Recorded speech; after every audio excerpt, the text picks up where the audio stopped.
Bonjour à tous. Alors je crois pas vous avoir parlé, non, il me semble pas, j'ai rien publié depuis la nouvelle année. Donc eh bien entendu, je vous souhaite à tous une excellente année 2020, qu'elle vous apporte à vous et à vos proches la santé, le bonheur, l'amour et un petit peu d'argent aussi, hein, on va pas se mentir, le côté l'argent ne fait pas le bonheur, j'ai l'impression que c'est un proverbe qui a été plus ou moins inventé par des gens qui en ont beaucoup, afin que ceux qui n'en ont pas se mettent pas en tête de demander pourquoi. Mais bon, c'est une assertion un peu gratuite de ma part, mais bon, passons. Je vous souhaite sincèrement donc le meilleur. Soyons néanmoins lucides, hein. L'année en tant que telle, étant donné la trajectoire ascendante ou descendante, hein, ascendante vers les sommets de l'absurdité, de la stupidité, de la vulgarité, ou vers les abîmes de la dépravation et de la décadence, étant donné les trajectoires observables, il y a quand même peu de chances qu'il y ait un rebond dans la courbe dans un sens ou dans l'autre, et je pense que 2020 va certainement s'inscrire dans le mouvement général et être aussi merdique, voire plus que 2019, que 2018, etc. Il y a une barre en ferraille là qui fait du bruit dans mon coffre, c'est en train de me gonfler. Il faudrait que je pense à la dégager, j'espère que vous l'entendez pas trop, parce que si moi ça m'agace, je pense que ça va vous agacer aussi. Bon, donc au global, 2020 ce sera de la merde, hein, soyons clairs, nets et précis, mais à titre individuel, on peut tous faire en sorte que notre année à nous soit le plus agréable possible, au moins dans la sphère personnelle. En tout cas, c'est ce que je vous souhaite. Il y a toujours quelque chose à faire, que ce soit un travail sur vous-même pour arranger des tas de choses. Et voilà. Bon, allez, ça suffit, on s'en fout, je vais pas me mettre à tomber dans le psychologisme de base, j'ai pas les compétences, j'ai pas les diplômes et j'ai pas le temps. Donc bon, l'actualité actuellement, hein, c'est la Troisième Guerre mondiale. Hein. Troisième Guerre mondiale, on voit passer ça sur les réseaux sociaux, on entend ça dans les conversations. Voilà, ça va être la Troisième Guerre mondiale, qu'est-ce qui va se passer, etc. Non. Bon, alors on va mettre tout de suite les choses à plat. Calmons-nous, il n'y aura rien du tout. Il n'y aura rien du tout, il n'y aura pas de Troisième Guerre mondiale, il n'y aura pas les États-Unis contre l'Iran, parce que ça va se terminer en parking en fait, hein, parce que là il ne s'agit plus maintenant de guerre à la Vietnam, hein, de guerre terrestre avec des Marines qui s'entretuent avec le Viet Cong pour arriver à un résultat étonnant, c'est-à-dire qu'une armée infiniment plus puissante et infiniment plus dotée d'infiniment plus de moyens financiers et techniques a fini par être obligée de quitter les lieux face à des Viet Cong, quoi, des gars, j'allais dire, c'est une image, hein, face à des gars en tongs avec des chapeaux de paille et des kalachnikovs. Je dis ça sans aucun mépris, parce que le Vietnam est quand même le seul pays qui a réussi à tenir tête aux États-Unis, et franchement ça se respecte.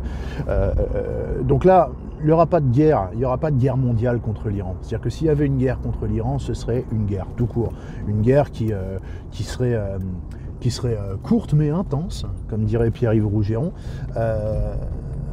Mais bon, ça se finirait avec un parking à la place de l'Iran. Donc je ne pense pas que l'Iran souhaite véritablement se faire vitrifier, même si on pourrait croire que, étant donné que c'est une théocratie, le mysticisme, etc., fait que les gens sont prêts à mourir pour ce qu'ils considèrent être leur cause.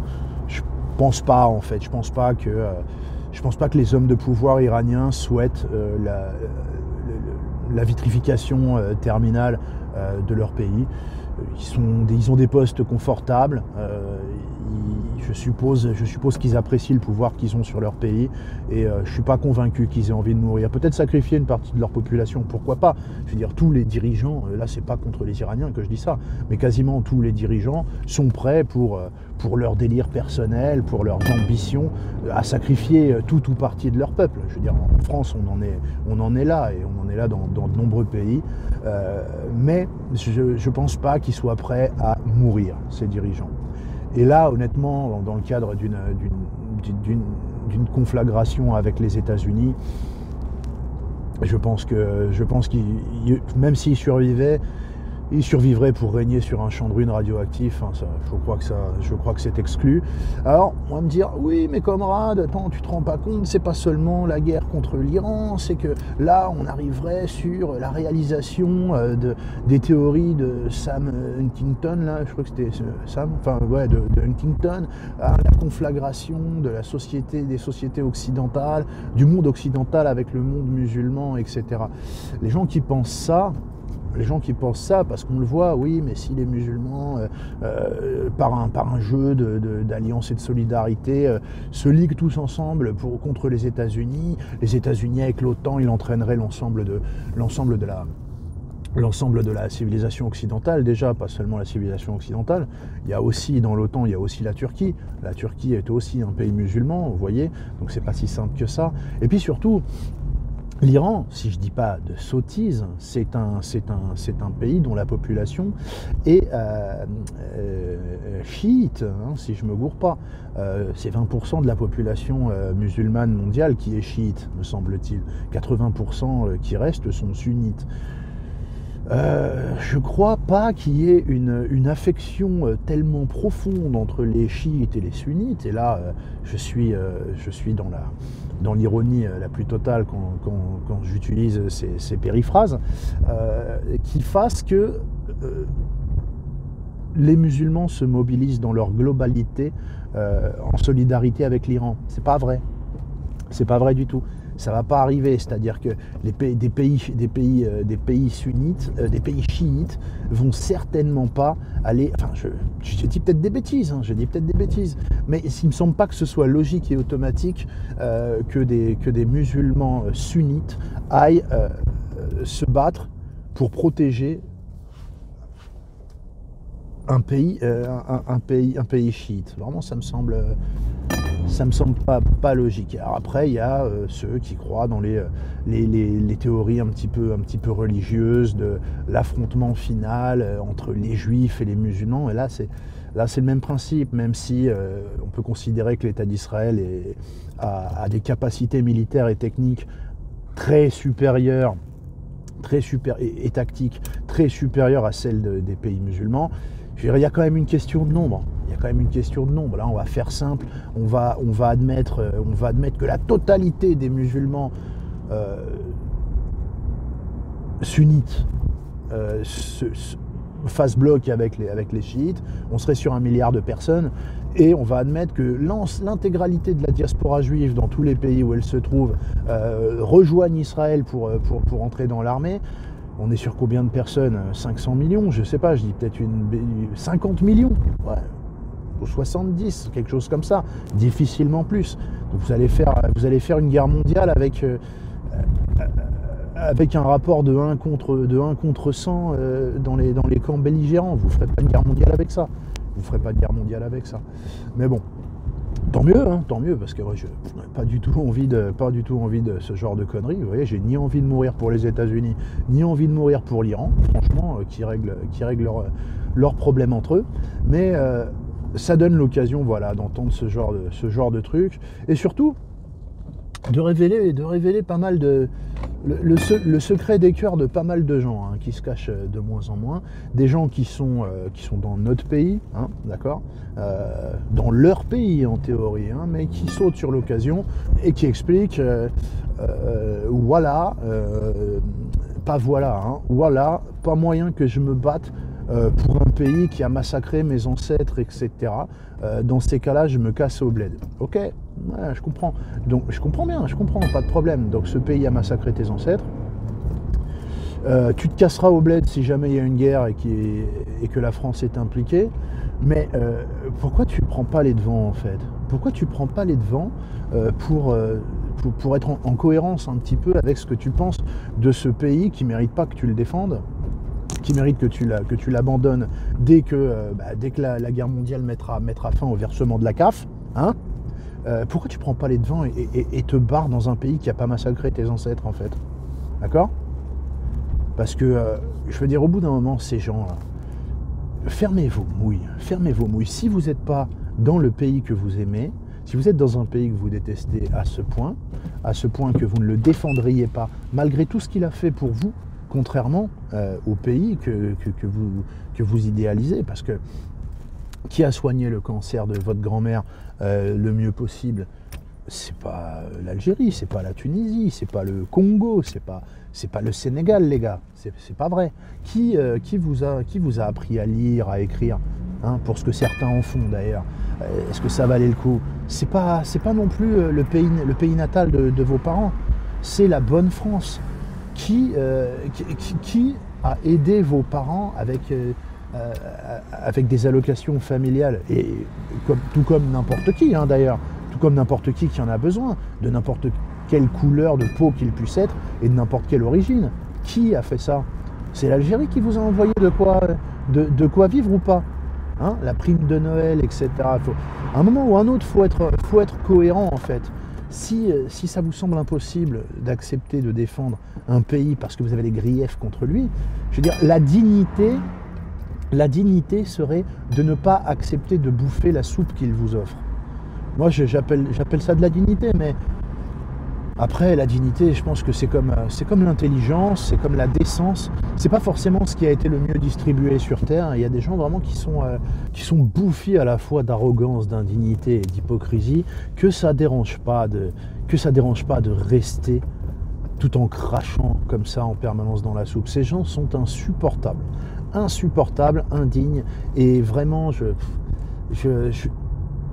on en est presque à espérer qu'il y ait un début, quelque chose qui puisse ressembler à un début de guerre mondiale pour que ces gars-là se carapatent, qui découvrent la douceur de vivre au pays, hein, et puis que les gens restés au pays se rendent compte, les créatures hybrides insupportables qu'on a laissé prospérer en France, qu'ils leur bottent un petit peu le cul et qu'ils leur apprennent à se comporter correctement, parce que je pense qu'il y a des comportements qui à mon avis, n'auraient pas lieu dans les bleds d'origine, parce que les gens sont pas prêts à supporter ces conneries, et qu'après on en profite en disant hop, c'est fini. C'est fini. Désertion, t'es parti. La guerre mondiale, de toute façon, c'était une blague, elle a pas eu lieu. Mais nous, on est débarrassés d'un ennemi de l'intérieur, j'ai envie de dire. Voilà, j'ai envie de dire, parce que, je veux dire, quand on a cette mentalité-là, l'étape d'au-dessus, c'est peut-être de se dire, non seulement je me bats pas pour le pays, mais je vais rester à l'intérieur et je vais le miner de l'intérieur. Il y a des gens, honnêtement, je m'interroge sur le rôle qu'ils auraient dans ce type de cas. Mais revenons à nos moutons, il n'y aura pas de troisième guerre mondiale, d'accord? Et d'ailleurs, puisque j'entends ça dans les conversations, et alors là on n'est pas sur les réseaux sociaux, j'entends des gens qui parlent vaguement de l'Iran, de Donald Trump, et une collègue qui, bien sûr, ne connaît pas grand-chose à la géopolitique, hein, elle a été imprégnée de l'ambiance générale et des propos que l'on a à propos de Trump dans les grands médias. Et donc, elle en conclut que de toute façon, tout peut arriver avec ce fou. Donc moi, je relève pas, j'ai pas le temps, j'étais en train de rentrer chez moi. Mais en même temps, le fou en question, celui que les démocrates américains et la presse française, occidentale, européenne en tout cas, accuse d'avoir agi comme un voyou, comme un terroriste, en supprimant le général Soleimani. Ça me fait rire, aux États-Unis, ils l'appellent Salami, ils en ont rien à foutre.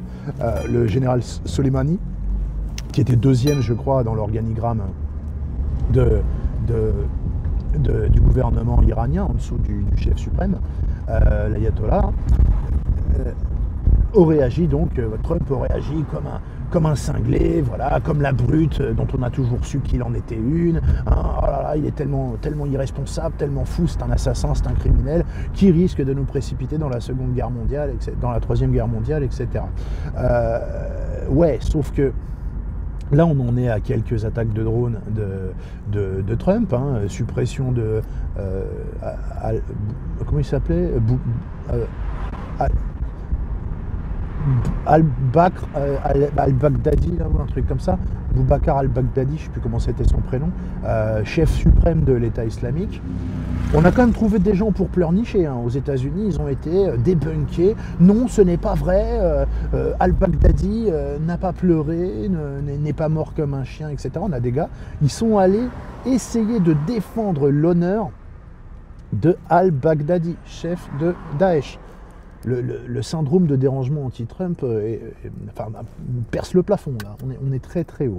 Et là, pareillement, il s'agissait de pleurer parce que Trump, oh là là, regardez ses méthodes. Mais c'est marrant quand même que quand Saint Obama, prix Nobel de la paix à élection plus sain, juste sur la base de ses belles dents et de la couleur de sa peau, eh bien, monsieur Obama, on entendait qui pleurer, se plaindre et s'offusquer des méthodes américaines de suppression arbitraire de leurs ennemis outre-Atlantique et au Moyen-Orient par le moyen de drones.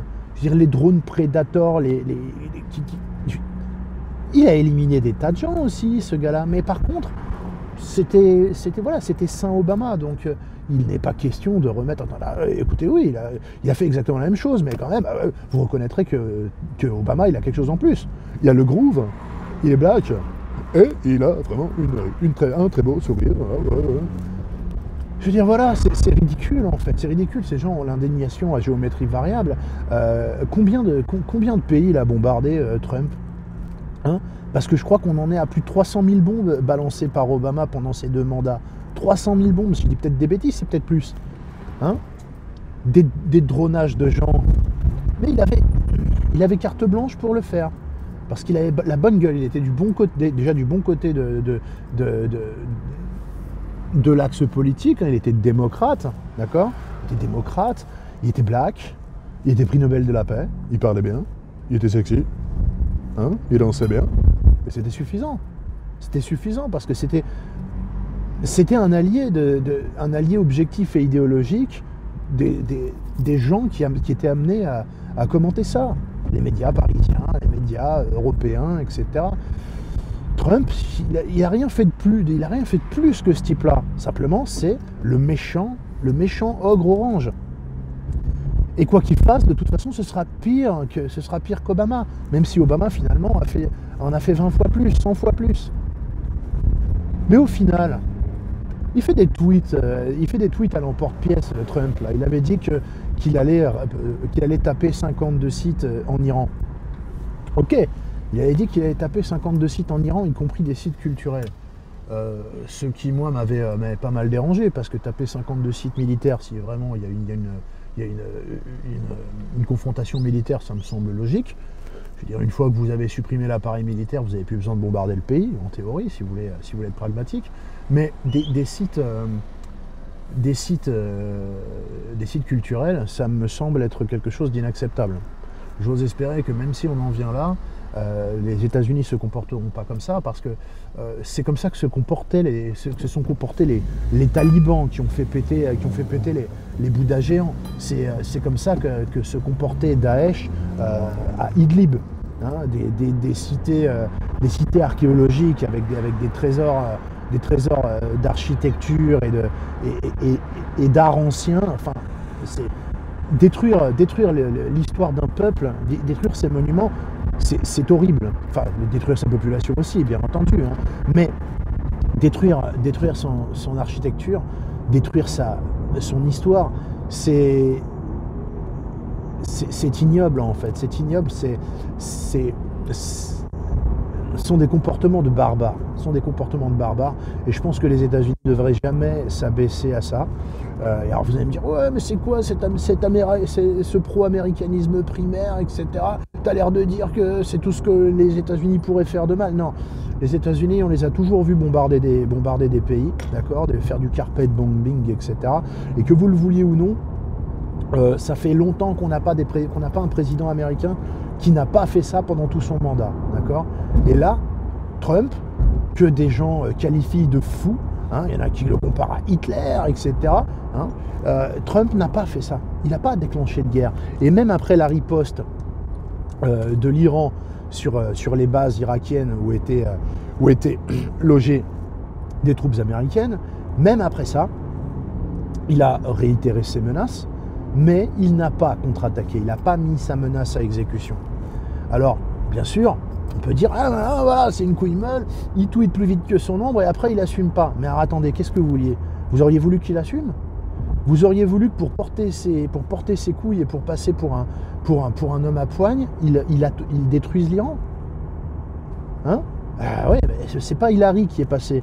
Hein, parce que, bon, Hillary, elle a un rapport à l'exécution des gens qui est quand même assez curieux. Hein. Je ne sais pas si vous vous rappelez. We came, we saw, he died.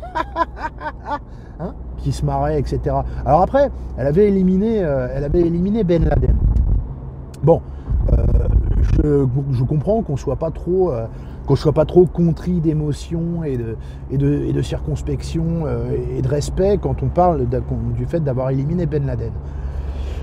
Mais de là quand même à la jouer, nous sommes venus, nous avons vu, il est crevé et à partir dans un éclat de rire. Moi je trouve qu'il était plus décent de la part de Trump de dire il est mort comme un chien et en pleurant en fait, si vous voulez. Je trouve que voilà, manque de respect pour manque de respect, le rire en moins, je trouve ça toujours intéressant. Mais bon.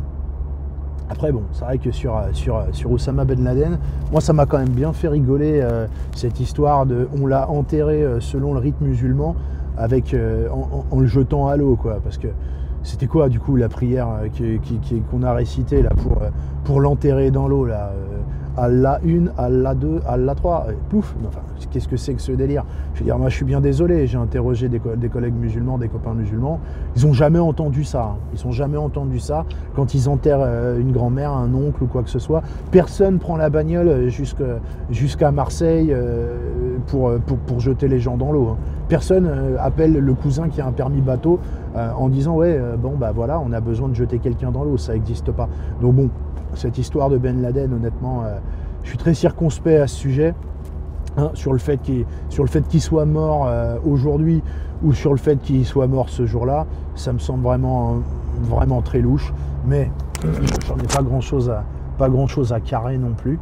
Et en plus, là, je suis en train de partir dans absolument tous les sens. Mais bon, pour tous ces gens-là qui disent oui, regardez, Trump est un fou, alors qu'il n'a pas déclenché de guerre, alors qu'il avait promis d'éclater l'Iran si l'Iran faisait les marioles. Et là, techniquement, ils ont fait les marioles, même si ils ont annoncé à leur peuple 80 morts, alors que visiblement des morts, il n'y en a ni chez les Irakiens, ou bordel, il n'y en a ni chez les Irakiens, ni chez les Américains. J'ai l'impression quand même qu'ils ont tiré pour sauver la face à leur peuple, pour dire, vous voyez, on a défié les Américains, mais j'ai l'impression quand même qu'ils ont fait en sorte de ne pas vraiment toucher les bâtiments pour éviter de blesser quelqu'un et de forcer Trump à tenir sa parole. J'ai l'impression que voilà, ils ont sauvé la face, c'est un jeu à somme nulle. Résultat, les États-Unis voulaient éliminer Soleimani, ils l'ont éliminé. L'Iran ne perd pas la face devant son peuple, et j'ai envie de dire, pour l'instant, tout va bien dans le meilleur des mondes. Mais voilà, pour ça, Trump est un fou, alors que tous ces gens-là auraient préféré que Hillary Clinton soit élue présidente. Or, Hillary Clinton, c'est quand même une femme qui a dit à propos de Julian Assange, je crois, ou alors c'est Snowden, non, je crois que c'est Assange. Ouais, c'est Assange. À propos de Assange, est-ce qu'on ne peut pas juste droner ce mec? C'est-à-dire que les gens qui s'offusquent que Trump ait fait droner quelqu'un qui est un ennemi objectif, hein, deuxième d'un pays qui crie, enfin deuxième dans la hiérarchie d'un pays qui crie à mort les États-Unis dans les rues, qui quand même beaucoup moins que l'Arabie Saoudite, hein, c'est là où l'hypocrisie de la diplomatie américaine apparaît au grand jour, c'est que ils accusent l'Iran de financer le terrorisme, ce qui est certainement vrai, mais enfin bon, ils financent certainement pas le plus gros du terrorisme, hein, parce que le plus gros du terrorisme, je crois que j'étonnerai personne en disant que c'est un secret de polichinelle, que ça vient surtout des Émirats Arabes Unis et de l'Arabie Saoudite. Donc, je veux dire, on va pleurnicher parce que les États-Unis font droner un général iranien qui, mine de rien, a pris part dans des attaques d'ambassade et dans des attaques de bases américaines. Mais on aurait préféré avoir au pouvoir aux États-Unis une vieille gorgone qui voulait droner un type qui n'avait pas de sang sur les mains. Juste un whistleblower, un lanceur d'alerte. ça c'est votre... Alors bon, c'est toujours difficile de se mettre dans la tête des gens qui réfléchissent pas aux choses. Parce que c'est vrai que moi je vous dis ça, mais la personne qui me dit oui c'est un fou, il en sait rien, elle en sait rien de ce qu'avait pu dire Hillary Clinton, du fait qu'Hillary Clinton avait dit qu'il n'était pas exclu de faire une guerre et de bombarder la Russie. Hillary Clinton avait promis d'attaquer l'Iran si elle était élue, d'accord? Donc c'est vrai que les gens émettent des jugements définitifs comme ça parce qu'ils l'ont entendu dans la bouche de quelqu'un d'autre et qu'ils ne sont pas renseignés. Mais s'ils connaissaient un tout petit peu ce dont ils parlent, s'ils le mettaient un tout petit peu en perspective, peut-être qu'ils auraient des propos moins définitifs et moins péremptoires à propos d'un tas de choses. Vas-y, je t'en prie. Non, tu veux pas y aller? D'accord. Je comprends pas les gens. Je pense qu'on l'entend, hein, la barre de fer de merde. Enfin, c'était des petites réflexions comme ça, qui mènent pas vraiment où que ce soit, mais c'est ça que je voulais dire. Parce que je suis retombé sur des articles à propos de ah oui, mais comment ça se fait vraiment, il serait temps 2019, 2020 que les rayons pour enfants changent parce que les jouets sont hyper genrés. Vous avez les poupons, les bébés, le matériel pour être infirmière, vétérinaire, etc., qui sont spécifiquement dédiés aux petites filles, alors que les mitraillettes, les pistolets et tout ce qui implique de la violence ou de l'agressivité ou de la force est adressé aux petits garçons. D'accord, je comprends bien. Je comprends bien que selon vous, ça correspond absolument pas à quelque chose de naturel, c'est-à-dire qu'on est bien d'accord, le fait que ce soit les femmes qui accouchent des enfants et qui puissent leur donner le sein, etc., dès leur plus jeune âge, c'est une construction sociale, hein, puisque on le sait bien, hein, je veux dire, moi si je suis pas tombé enceinte, et si j'ai pas la capacité d'allaiter un enfant, c'est parce que le patriarcat m'a fait culpabiliser et m'a empêché de développer un utérus et des glandes mammaires. On est complètement d'accord là-dessus. Mais c'est certainement pas parce que les garçons ont naturellement plus d'agressivité, plus de testostérone et plus de force, qui jouent plus facilement à des jeux impliquant le fait de tuer symboliquement des ennemis. Hein. Bien entendu, ça c'est absolument pas ça. D'ailleurs, de tout temps, on a envoyé les hommes, hein, c'était leur privilège, à la guerre, s'entretuer entre hommes, et les femmes sont restées s'occuper des enfants, etc. Alors qu'on aurait très bien pu faire l'inverse. Hein. On aurait pu laisser les hommes avec les bébés en bas âge, et puis on les aurait allaités, on aurait pris soin d'eux, etc.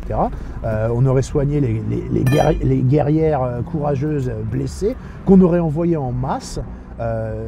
Voilà, bon, pendant qu'éventuellement, à l'occupation, les femmes de la puissance occupante auraient pu jouir du cheptel masculin, rester célibataires par la force des choses, étant donné que nos femmes auraient été massacrées au front. Mais maintenant, on est en 2020. Hein? Donc je suppose qu'en cas de guerre mondiale, on va avoir une armée beaucoup plus nombreuse. Hein. On aura quasiment le double de force armée à déployer là. Hein. On va laisser quelqu'un quand même à la maison. Qu'est-ce qu'on fait? On fait complètement l'inverse. Moi, je veux bien rester, hein. Mais ma femme ne veut pas partir. Mais j'ai pas envie qu'elle parte d'ailleurs, donc du coup j'irai. Mais je pense qu'il y a quand même pas mal de féministes dont je me demanderais si elles vont pas se découvrir tout d'un coup, hein, elles qui réclament la parité et l'égalité dans tous les domaines. Je me demande si au lieu de venir réclamer l'égalité et la parité, comment se fait-il qu'encore en 2020, il y ait 95% d'hommes qui sont mutilés, amputés, défigurés, pulvérisés, déchiquetés au front par des obus de shrapnel. Je trouve que ce n'est pas normal et qu'en 2020, un homme et une femme, c'est exactement la même chose. Alors je réclame l'égalité et la parité dans l'armée française.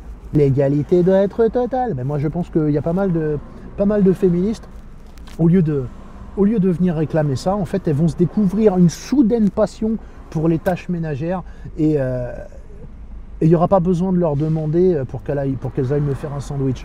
Tu vois ce que je veux dire? Vous serez où alors, hein? Vous serez où? Yes, we can do it. Yeah, we can do it. Hein? Everything you can do, I can do better. Y compris aller crever à la guerre. Vous êtes sûr? Hein?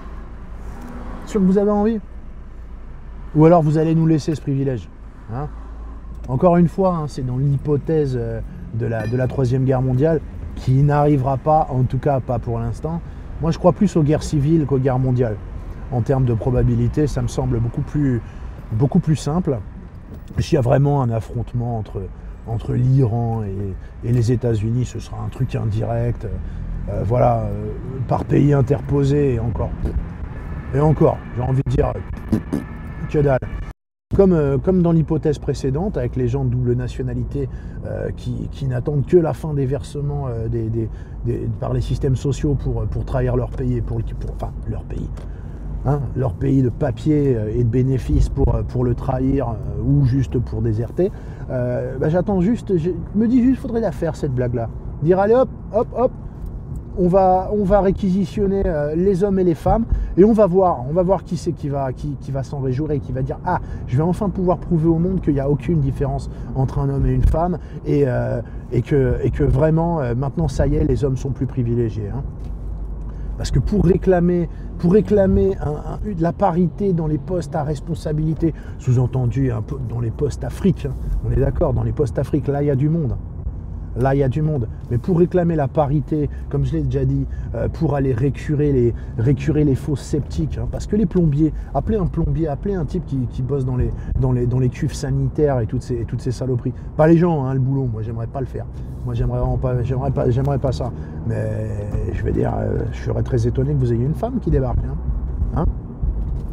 Je sais pas si vous avez déjà vu des mains de garagistes, là. Là, j'ai un gars avec qui je fais du sport, ça se voit, vous voyez ses mains, vous savez, il est garagiste. Les mains, elles sont pleines de cale, elles sont noires, les ongles sont noirs, dégueux, en permanence. Je dis pas ça pour le tailler, hein. Il a des balafres, des blessures de partout.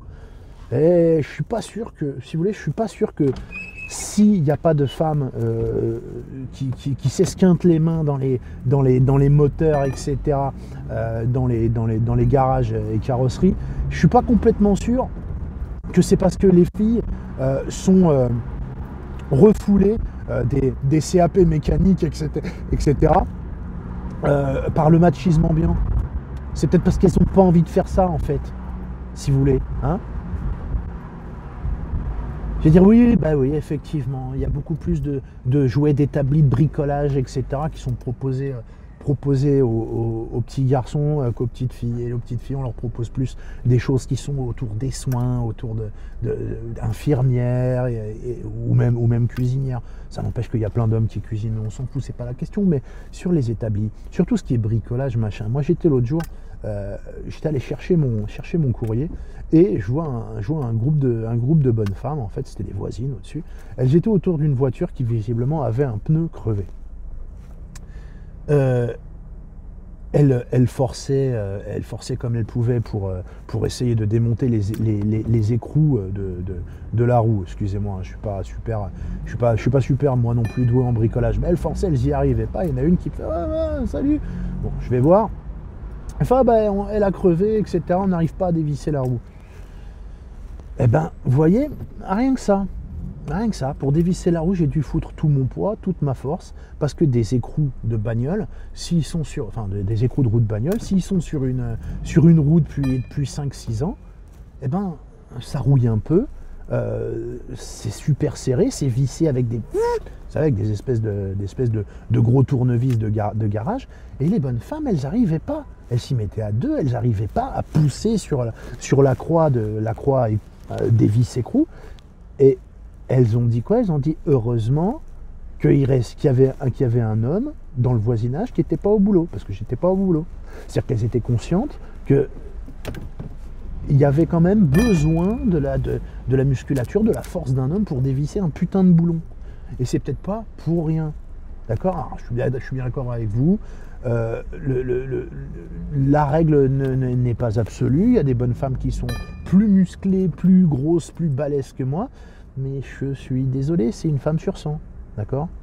Et il y a des hommes qui sont moins forts que ces bonnes femmes-là, mais c'est également un homme sur 100, d'accord? Donc, il y a quelque chose de structurellement vrai dans les différences entre les hommes et les femmes, d'accord? les femmes ont plus de patience, ont plus de douceur pour être, par exemple, infirmières. Ça ne veut pas dire qu'il n'y a pas d'infirmiers qui font excellemment bien leur travail. Il y a même des hommes sages-femmes, vous voyez? Et personne, d'ailleurs, n'a jamais réclamé qu'on dise sage-homme. Il y a il y a des hommes, on leur dit c'est quoi votre boulot? Je suis sage-femme. Ils ne sont pas vexés dans leur virilité de dire ça. À la limite, ils sont peut-être même fiers de faire aussi bien qu'une femme le travail qui est habituellement celui d'une femme. Mais Madame Marlène Schiappa va-t-elle exiger la parité totale chez les infirmières et les sages-femmes, hein, ou chez les institutrices, ou chez les juges, hein? Ça, peut-être que ça rétablirait un peu la balance dans les affaires de divorce aussi, cette histoire, non? Il va falloir virer 50% des juges pour faire de la place à des juges hommes. Il va falloir virer des infirmières pour recruter des infirmiers. Et s'il n'y en a pas suffisamment qui ont fait les études, parce que ça ne les intéresse pas tous naturellement, on recrutera des incompétents. L'important, c'est la parité. Non, dans ce sens-là, ça ne marche pas. Hein. Dans ce sens-là, ça ne marche pas. Mais la stupidité totale de ces velléités d'instaurer de la parité, mais bordel de merde. Il n'y a que 10% de femmes qui sont mères de France. Il faut que ça change. Ouais, sauf que c'est autorisé que les femmes elles se présentent. Et c'est 50, j'ai déjà dit, il y a plus de femmes, il y a 51% de femmes et 49% d'hommes. Et elles vont voter aussi bien que les hommes. Et donc si jamais il n'y a que 10% de femmes qui sont élues, elles n'ont pas été élues par des hommes machistes, elles ont été élues par des hommes et par des femmes en quantité tout à fait comparable qui ont préféré, dans 90% des cas, voter pour des hommes. D'accord ? Donc sauf maintenant à obliger les gens, à obliger les femmes à voter pour des femmes et donc à leur nier tout libre arbitre en la matière, on ne peut pas obtenir ce genre de choses. C'est une élection. Et je veux dire, même si c'est pour des postes ou des postes à responsabilité, le principe même de la parité est stupide. Stupide, parce que si vous dites qu'il faut absolument qu'il y ait 50% de femmes, on peut déjà se dire, attends, s'il y a 51 hommes compétents, ça veut dire qu'on a 49 femmes compétentes en face, il va falloir nommer une incompétente à la place d'un mec compétent. Et inversement, c'est-à-dire que si on a 70 femmes qui se sont présentées et qui sont compétentes en la matière et on a 30 hommes qui sont compétents comme elles, il va falloir quand même virer 20 femmes compétentes pour embaucher 20 connards à la place. La parité, le principe d'instaurer de la parité, c'est... Vous voyez, j'ai du mal à comprendre que ça ne saute pas. Ça ne saute pas aux yeux des gens que c'est absolument stupide. C'est-à-dire que ça, c'est un truc, une réflexion que je me suis faite. En fait, les gens stupides ne peuvent pas comprendre les gens intelligents. Normalement intelligents, je veux dire, je ne suis pas là en train de vous dire, moi, je représente les gens intelligents, etc. Mais je pense que je fais pas partie des gens qui sont capables de dire, à l'échelle mondiale, nous sommes 52%. Alors, exiger 50%, c'est déjà un compromis véridique. Elle l'a dit, hein, la sorcière biscornue, là. Je veux dire, c'est hallucinant. C'est hallucinant. On se dit que ces gens-là ne peuvent pas comprendre ce qu'on leur explique, mais nous, en fait, on ne peut pas comprendre ce qui se passe dans leur tête. Je me demande si c'est pas plus compliqué pour quelqu'un qui est normalement doué d'intelligence de se mettre dans la tête, de se mettre à la place d'un crétin que l'inverse.